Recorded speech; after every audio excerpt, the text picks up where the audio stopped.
tayo ng magluto, quick pang ulam recipe. Paggisa ng bawang sa isang kawali. Papulahin ng kaunti at haluin. Pagkatapos, lagyan natin ito ng sibuyas. Patuloy na gisahin hanggang maging translucent ang sibuyas.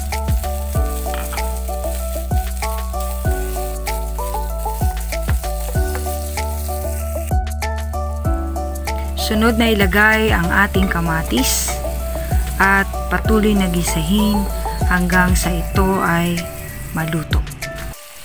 Pagkatapos, sunod na ilagay ang ating sardinas.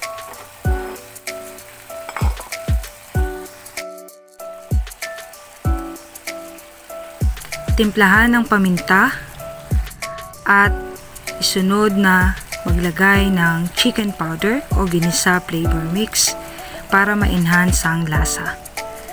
Sunod na maglagay ng kaunting toyo. Haluin ng bahagya upang hindi dumikit ang ating sardinas sa kawali.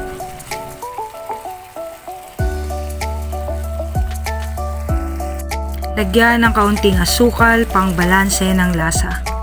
Pagkatapos, sunod na ilagay ang stem ng pechay dahil ito ay matagal maluto kumpara sa kanyang dahon. Sunod na ilagay ang dahon pagkaluto ng stem kasama ng sili sigang. Haluin bahagya at takpan.